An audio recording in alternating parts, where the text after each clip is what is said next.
Mort de Claude Lanzmann, son fils, Simone de Beauvoir, ses drames et bonheurs. Claude Lanzmann, le réalisateur Claude Lanzmann est mort à l'âge de 92 ans jeudi 5 juillet à Paris.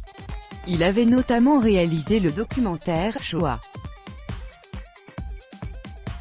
Son éditeur affirme que le cinéaste était très faible ces derniers temps. Claude Lanzmann est mort à l'âge de 92 ans à Paris ce jeudi 5 juillet, révèle Le Monde qui tient ces informations de l'entourage du réalisateur. Le porte-parole de Gallimard, son éditeur littéraire, affirme qu'il s'est éteint à son domicile. Il était très faible depuis quelques jours. Cinéaste, Claude Lanzmann avait réalisé de nombreux documentaires percutants sur les crimes contre l'humanité de l'Allemagne nazie.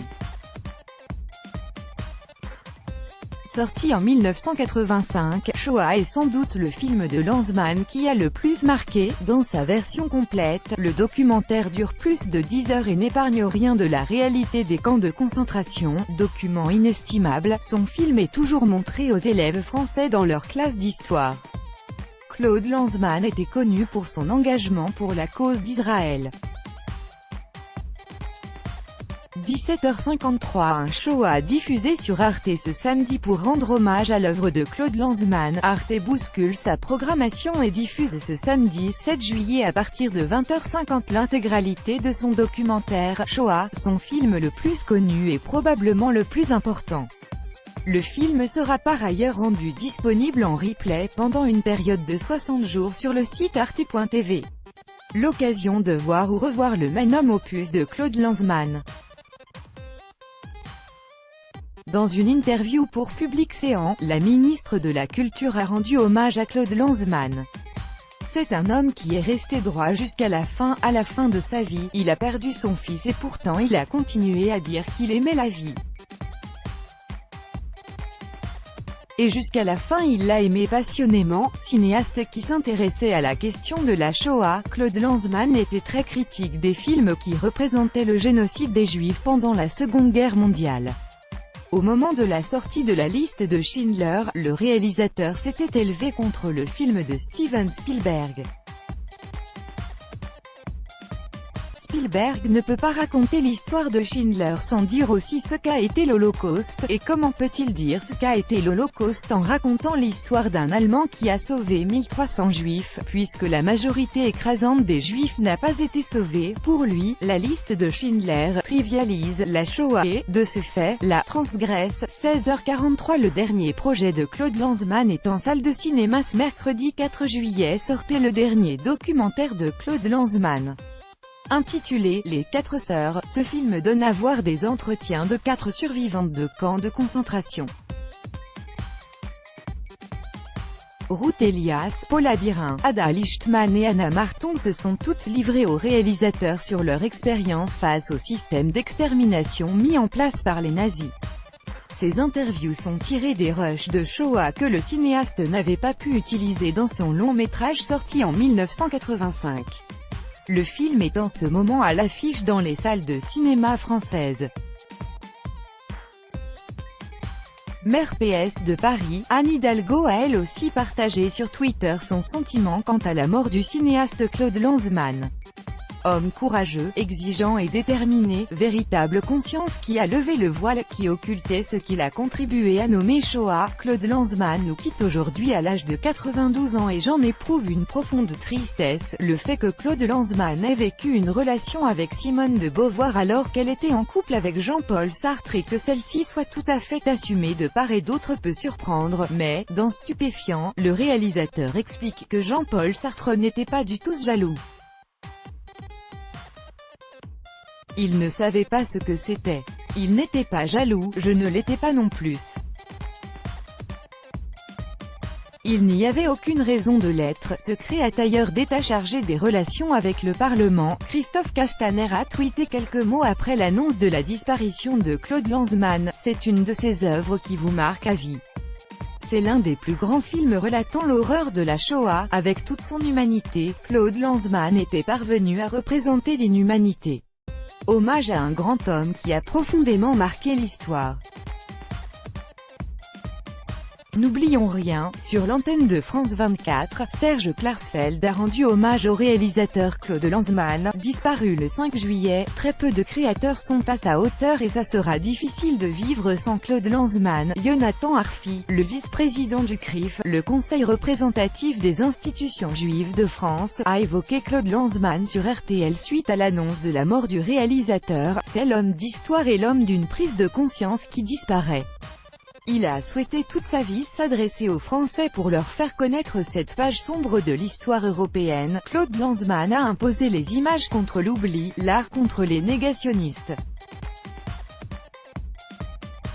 Il était ce grand homme qui, avec Shoah, a contribué à construire avec justesse notre mémoire collective. Tels sont les mots que la ministre de la Culture Françoise Nyssen a partagés sur Twitter suite à l'annonce de la mort du cinéaste Claude Lanzmann. 15h quand Claude Lanzmann expliquait la signification du terme « Shoah » sur Twitter, l'INA a publié une archive d'interviews de Claude Lanzmann en 1985, date de sortie de son film « Shoah », dans laquelle il explique ce que veut dire ce titre.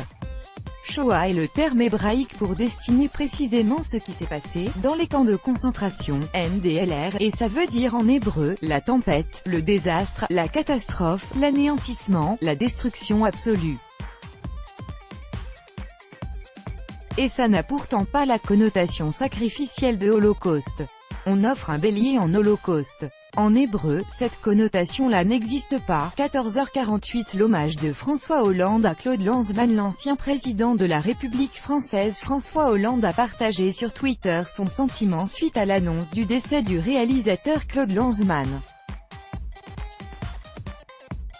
Avec la disparition de Claude Lanzmann, nous perdons aujourd'hui un grand écrivain et un immense cinéaste. Son travail sur la Shoah est immortel et restera comme une véritable œuvre d'humanité. Cela pourra vous paraître étonnant mais Claude Lanzmann a vécu une idylle avec Simone de Beauvoir au même moment qu'elle était en couple avec Jean-Paul Sartre. Mais pour Lanzmann, ce n'était pas une partouze, ce n'était pas un trio, a-t-il dit dans Stupéfiant, sur France 2. Un jour, tous les trois partent en vacances à Saint-Tropez, Simone de Beauvoir et moi avions notre chambre et Sartre avait sa chambre dans un autre hôtel. Il y avait les soirées Sartre et les soirées Lanzmann. Les soirées Sartre, elle dînait avec Sartre dans l'un de ses restaurants et pendant les autres soirées, elle était avec moi et Sartre était seul. Interrogée par France Info, l'historienne Annette Viviorca a parlé des travaux du cinéaste Claude Lanzmann. Pour elle, Shoah a été un événement, parce que non seulement il faisait intervenir des survivants, des témoins et des bourreaux, mais il les faisait intervenir sur les lieux mêmes, à Chelmno, à Treblinka, à Auschwitz. Elle l'avait d'ailleurs côtoyé. C'était un homme puissant, c'est un homme qui a vraiment aimé la vie, qui a aimé boire, qui a aimé manger, qui a aimé les femmes et qui a imposé aussi sa vision, c'est-à-dire qu'il avait une conscience aiguë d'avoir fait un chef-d'œuvre. 14h24 France 5 programme un hommage à Claude Lanzmann. Pour rendre hommage à Claude Lanzmann, France 5 bouscule sa programmation avec la diffusion d'un documentaire intitulé « Claude Lanzmann, il n'y a que la vie ».